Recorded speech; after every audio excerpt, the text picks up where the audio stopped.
كام يوم كده كنت انا نزلت ستوري على الانستجرام عن حاجه اسمها ذا اركيتكت مايند سيت دايلاما او معضله عقليه المهندس. خلينا اديك مثال في الموضوع ده. في ناس كتير وانا واحد منهم لما بيجيله مثلا فكره مشروع، رغم ان هو بيكون عنده المهارات اللازمه، عنده حتى الفاينانشال باك بون اللي هو عايزه، حتى العلاقات، المستثمرين، كل حاجه هي عنده، بس في نفس الوقت دايما بيشوف ان في صعوبه في تنفيذ المشروع اللي هو داخل فيه. وده باختصار شديد جدا بيخلي افكار كتير ما بتتمش. تيجي مثلا تقابل واحد صاحبك، او انت حتى مثلا جالك فكره معينه ممكن تقعد سنتين ثلاثه انت بتقعد تفكر فيها وتهندس فيها وتعمل حاجات كتير جدا. تيجي الفكره دي تنزل وانت قاعد مع واحد صاحبك، تروح قايل له ايه؟ قايل له شايف الفكره دي انا كان جات لي في سنتين، لو كانت اتعملت صح كانت هتبقى اكبر من الشركه دي. ودي مشكله كبيره الناس بتقابلها. بس خليني ان انا نغوص اكتر هو ايه عقليه المهندس وازاي ان احنا نعالجها. طيب في الفيديو ده انا هشرح لك بالتفصيل ايه هي الاركيتكت مايند سيت دايلاما او معضله عقليه المهندس، وهتعرف كل التفاصيل عنها وازاي نقدر تعالجها. بص يا سيدي، عقليه المهندس المعماري ان هو لما بيجي له فكره بروجكت مش بيفكر في اول طوبه، هو بيفكر ازاي شكل المبنى هيكون، ازاي السباكه هتكون، ازاي الكهرباء هتكون، ازاي التشطيب هيكون، ازاي مصاريف الصيانه هتكون كمان 10 سنين. هو بيفكر في كمان 5 سنين و10 سنين المبنى ده هيكون شكله ازاي قبل ما يحط اول طوبه. العقليه دي عظيمه جدا، بس في مشكله واحده. العقليه دي بقى لما بتخش عالم رياده الاعمال بتبقى لعنه. ليه هتبقى لعنه؟ لان انت اول ما بيجي لك فكره مش بتفكر تنفذها ازاي، انت بتفكر هتجيب الفريق منين، هتعمل الاوبريشن بتاعتك ازاي، هتكلم مين، مش هتكلم مين، هتجيب مستثمرين، هتروح هتيجي، هتعمل كل حاجه. بتفكر في الشركه هيبقى شكلها ازاي وهي 500 موظف. طبيعه العقليه دي ان هي من الاخر كده هتبني ان كل حاجه مستحيله، لان انت بتفكر 5 سنين و10 سنين قدام من غير حتى ما تفكر بعقليه البنا. يعني ايه عقليه البنا؟ فرق تاني ما بين مهندس المعماري والبنا او المقاول او العامل اللي هيشيل اول طوبه، ان العامل بيفكر في اول طوبه هتتحط. انت كراجل مهندس كبير قد الدنيا او بعقليه المهندس انت بتفكر في شكل المبنى الاخير. لو انت حولت العقليه بتاعتك من مهندس لبنا هتبدا تاخد اول خطوه، لان هي اول خطوه دي هي اسهل حاجه. وده دايما اللي انا بقول عليه في حاجه اسمها الام في تي. فخليني اقول لك ازاي تقدر تحل المشكله دي يعني بكل التفاصيل الممكنه عشان تخلص من لعنه العقليه بتاعت المهندس المعماري دي وتبدا فعلا تنفذ الفكره اللي بتجيلك. في حاجه دايما انا بشرحها في تراست ليد جروث اسمها الام في تي او المينيمم فايبل تيست، اقل نسخه ممكنه لتجربه الفكره اللي جت في دماغك. ليه دي اول طوبه؟ يعني انا قلت لك من شويه ان احنا محتاجين نحول عقليه المهندس اللي بيفكر كمان 5 و10 سنين لعقليه البنا اللي بيحط اول طوبه. طيب في البيزنس عامه في 3 مراحل او 4 مراحل البيزنس بيعدي بيها. اول مرحله هي مرحله التست. هل الفكره اللي في دماغي دي في فعلا عملاء ممكن يشتروها ويدفعوا فيها فلوس؟ رقم 2 اقل نسخه ممكنه اللي هي الام في بي، المينيمم فايبل برودكت، اقل نسخه ممكنه للمنتج او الخدمه اللي انت بتقدمها.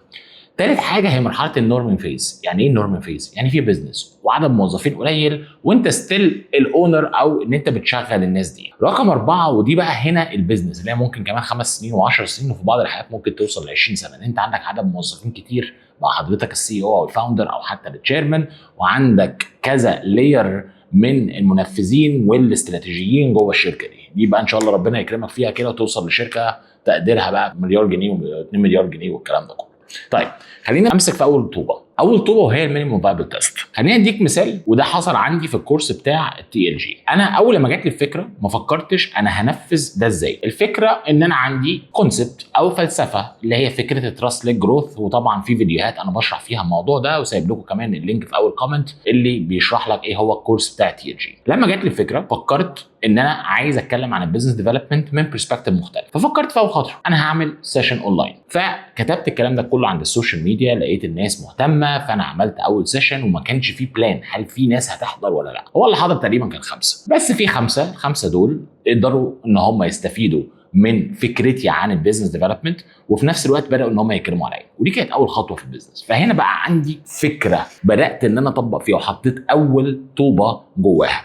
طيب الحاجه الثانيه ان انا بدات ابني من الفكره دي ان انا اشوف هعمل ايه. عملت كوميونتي ده ببلاش، هبدا ان انا اعمل كونسيستنسي او استمراريه عن طريق ان انا اعمل سيشنز وابدا اشرح الفلسفه واحده واحده لحد ما الكوميونتي كبر. ولحد دلوقتي انا ما جاليش الفكره انا هكسب فلوس ازاي من الفكره بتاعه الكورس. هل انا هعمله دبلومه والناس ان هي تخش وتعمل اوفلاين ولا لا؟ طبعا بعد ما عملت الكوميونتي وان الناس بدات تحضر، بدانا من 5 وصلت في سيشنز قبل كده فيها 150 و180 وساعات 200 واحد حسب طبعا الاتراكتيفنس بتاع السيشن. بدات اكون الفكره العامه للكورس ان هو يكون كورس مسجل، وفعلا بدات ان انا اسجل الكورس ده كان في شهر 12 وطلعنا للنور في شهر 2. فمن مرحله الام في تي دخلت في مرحله الام في بي. الام في بي هنا بقى كان ايه؟ كان فكره ان انا بدل ما اعمل ويب سايت وان انا احط عليه ريكورد الكورس، وكان في تفكير كبير قوي، قمت انا راجع كام خطوه لورا. هل في ويب سايت يقدر ان هو ياخد الكورس ده ويحطه عنده والناس تقدر تشتريه من خلاله؟ قعدت ادور، لقيت ويب سايت اسمه نظم لي، حطيت عليه الكورس. دي كانت مرحله المينيمم فايبل برودكت. بعد كده اطلقت الكورس، كان لسه في حته التسعير ان انا بحاول اظبط التسعير والكلام ده كله، ولقيت الحمد لله ان الناس اللي اوريدي عارفيني تمام اشتروا الكورس ده تمام. وبدات المرحله الثالثه وهي مرحله النورمينج. وهنا انا ببدا ان انا انقل من ام في بي لبرودكت كامل وبرودكت بورتفوليو كامله تمام. ودي المرحله اللي انا فيها دلوقتي. طب مرحله السكيلنج هتبقى عامله ازاي؟ مرحله السكيلنج ان هيكون في تي ال جي اكاديمي كامله. طيب انا بحكي لك الموضوع ده كله ليه؟ لان في ناس كتير وانا واحد منهم من 5 سنين لما كانت بتجيله الفكره كان بيفكر في 5 سنين و10 سنين قدام. فمعظم الافكار اللي انا فكرت فيها ما تمتش. طيب الافكار اللي نجحت معايا هم 3 افكار: فكره البودكاست، وفكره تي ال جي، وفكره ليموناي. طيب انا هتكلم في الموناي اللي هنا كانت اول فكره. انا جالي الفكره انا هعمل ايجنسي. انا عندي ايه؟ انا عندي سكيل. السكيل دي كانت ميديا باينج في جوجل ادز تمام، وعندي كونكشنز. فانا ما فكرتش انا هجيب مكتب ولا ما اجيبش مكتب ولا هعمل ايه ومين التيم ومين المحاسب ومين الاتش ار. انا فكرت في حاجه واحده: معايا لابتوب، كلمت الناس في التليفون، عرضت عليهم الخدمه، بعتها. بس منين؟ من الكنبه عندي في البيت تمام. بعد 5 سنين و10 سنين البيزنس او الشركه هنا بقت شركه، بقى فيها موظفين وفيها اكاونتس وفيها تيم وفيها مانجمنت وفيها كذا حاجه تمام. نفس الموضوع حصل في البودكاست. انا فاكر وكان في حلقه احنا عاملينها قبل كده مع التيم بتاع البودكاست اللي بيهايند ذا سينز، حامد وانس، كنا بنشرح الفكره جت ازاي. حرفيا الفكره جت لي ان انا كنت بتكلم مع انس في العربيه انا هعمل بودكاست عن ايه ما اعرفش، هو عن البيزنس، فتعالى نجرب. دخلنا بمكتب، تاني يوم كلمت ناس جم وعملنا اول حلقتين في البودكاست. بعد 2.5 سنين الحمد لله تقريبا توتال سبسكرايبرز 170,000 وتوتال فيوز معديين ال 3 مليون ل 4 مليون. نفس الموضوع في التي ال جي اللي انا لسه شارحه. تعالى بقى نتكلم ازاي تقدر تنفذ الام في تي. لو جالك فكره، انت جالك فكره ما تفكرش لقدام، فكر في اول خطوه.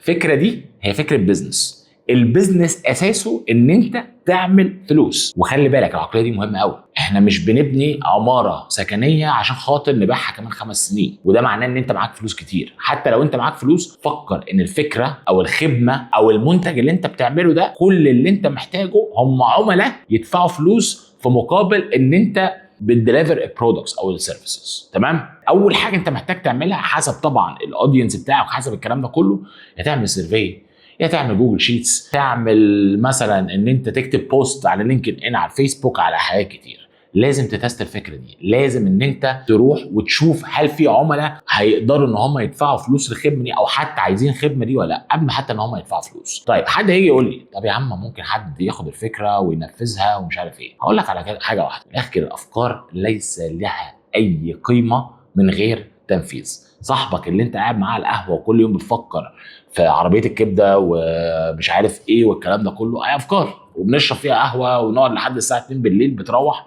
ما بتتمش. بعديها بكام يوم بتلاقي واحد جاب عربيه كبده وحطها جنب القهوه. هنا ما تقولش اصل دي الفكره بتاعتي، هو الفرق ما بينك وما بينه ان هو راجل نفذ. فانت ما تقوليش اصل انا مش عايز اكتب على الفيسبوك اصل حد هيجي ياخد الفكره. انا في ناس كتير بتجيلي تقول لي انا عايز اقعد معاك عشان عندي فكره معينه وبتاع، بس هنمضي ان دي ايه. مش همضي انا ان دي ايه. ليه مش همضي ان دي ايه؟ يعني انا اسال الفكره ليه فكره ملهاش لازمه باختصار. وانا اسف ان انا اقول لك ان الفكره اللي في دماغك دي ملهاش لازمه من غير تنفيذ تمام. فانت لازم تبدا ان انت تكسبوز الفكره دي وتشوف الحل اللي انت بتعرضه مقابل مشكله عامه او حتى مشكله خاصه انت بتقابلها تمام. هل ليها ناس تانية بيعانوا من نفس المشكله؟ فانت محتاج تلاقي ان في عملاء. طيب الحاجه التانية، هل الناس دي مستعده تدفع فلوس في الخدمه او المنتج ولا لا؟ فده مهم قوي. طب يعني ايه الكلام ده؟ في مثلا حد ما قام عمل ابلكيشن ده عشان يكشف الرادارات اللي في الطريق وانت مسافر مثلا. انت رايح الساحل فانت عايز من الاخر كده تاخد الطريق وان شوت. طبعا انا مش بنصح بالكلام ده كله، بس انت عايز تعرف فين الرادارات عشان ما تخشش في غرامات. طيب عمل الفكره وعمل الديتكشن وبناها على فكره ان الناس هي اللي بتريبورت، تمام، وعمل نسختين. نسخه ان انت مش عارف تعرف 3 رادارات ولا 4 رادارات وبعد كده تدفع فلوس، تمام، ونسخه ثانيه اللي هي الفري. اوكي. لما عمل الفكره دي الناس كانت عايزاها، بس لما عمل فكره ان الناس تدفع فلوس بعد كده محدش دفع، لان بالنسبه لهم دي سيرفيس مالهاش لازمه. قعد يحاول يعمل ادز، يعمل مش عارف ايه، يعمل الكلام ده كله. جت جوجل الناحيه الثانيه في جوجل مابس هوبا حطوا نفس الفكره، وجس وات ببلاش، مش محتاج تدفع اي فلوس. فهو ايه اللي حصل هنا؟ ان هو هل في عملاء؟ في عملاء. هل هم مستعدين يدفعوا فلوس في اللي انت او في الحل اللي انت بتديه لهم ولا لا؟ وده اهم. زي ما قلت لك من شويه، اهم حاجه في البيزنس ان هو يلاقي عملاء يدفعوا لك فلوس، عشان ده بيزنس معناها منتج او خدمه. عميل بيدفع فلوس في مقابل ان هو يحصل على الخدمه او المنتج. وانت الناحيه الثانيه كشركه راس مالك او الكابيتال او الكاش فلو باختصار هو الدم بتاع البيزنس عشان يكمل. هو الدم اللي هيخليك تجيب اول موظف، تدفع مرتبات، تدفع لنفسك وده مهم جدا، تمام، وتدفع ايجارات وتكبر. هو ده الدم، الكاش فلو. فانا كده نزلت اول حاجه اللي هي الام في تي بتاعتي، لقيت فيه ناس وفعلا الناس دي مهتمين ان هم يحصلوا على الحل. طيب الخطوه الثانيه ان انت تقدم خدمه بسيطه جدا، والخدمه بسيطه جدا مقابل فلوس، تمام، او حتى ان انت تعمل بري اوردر لو هو منتج معين، والبري اوردر ده انا ندفع جزء مثلا ديبوزيت او الكلام ده كله. فسي مثلا فور اكزامبل بعد ما عملت السيرفي او بعد ما عملت الفورم الناس مالوا، تمام، ولنفرض ان هم 100 واحد، قلت والله لو انت عايز تحصل على الخدمه الاولى بديسكاونت فانت ممكن تدفع مثلا من ال 200 جنيه او حق المنتج اللي هو 1000 جنيه هتدفع 10% اللي هو 100 جنيه عشان تحصل على 50% خصم لما نعمل لانش للبرودكت في خلال وقت قد كده. فال 100 واحد دول في منهم 10 دفعوا كده، بقى في عندك بوتنشال كاستمرز، وده مهم جدا. تاني كمهندس معماري ما تفكرش كمان 5 سنين، انت هنا بنا، انت هنا مقاول، انت هنا عامل، تمام. فانت بتاخد اول خطوه، تاني خطوه، وتالت خطوه بقى. طيب اطلقت بقى المنتج بتاعك بعد ما طلعت، رحت بقى للمصانع مثلا لو انت شغال كلوكال براند، او انت حتى راجل مثلا جرافيك ديزاينر وبتشتغل فريلانس او وات ايفر، وبدات فعلا ان انت تخلي العملاء دول ان هم يبداوا يدفعوا لك فلوس. خش بقى في المرحله الثالثه وهي مرحله السكيلينج. السكيلينج هنا بيحصل امتى؟ مش مع اول عميل دفع لك فلوس، لما انت وقتك يكون فيري ليميتد وما عندكش روم او ما عندكش مساحه ان انت تاخد عملاء جداد.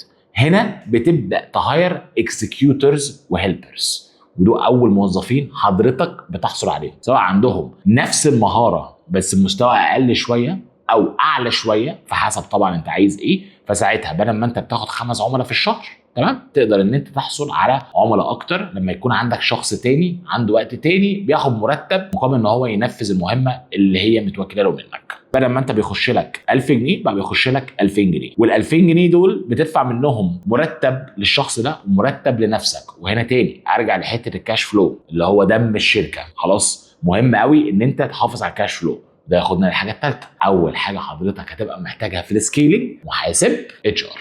ده مهم قوي. ايه ده؟ دول مالهمش لازمه، مش هينتجوا. هم دول اللي هيظبطوا لك الاوبريشنز والاس او بيز، وده مهم قوي لان السكيلينج بدماغك انت يبقى انت من الاخر كده خلقت شغلانه، تمام، او خلقت وظيفه بتاخد منها فلوس وخلاص. تفضل نفس التعب، مش هتعرف تكبر وقتك على طول. بدل ما انت كنت بتشتغل زمان كموظف 8 ساعات هتلاقي نفسك ما شاء الله بتشتغل 12 14 15 ساعه، وكل القرارات هتبقى من عندك انت. هتبقى انت one يعني بوينت اوف كونتاكت، one بوينت اوف ديسيجن جوه الاورجنايزيشن. وهنا السكيلينج بيموت. فانت لازم تبدا تعمل الديليجيشن. حضرتك مش بتاع حسابات، انت هتجيب محاسب فول تايم؟ لا، بارت تايم. هتجيب حد اتش ار، وحد الاتش ار ده برضه ممكن يكون بارت تايم.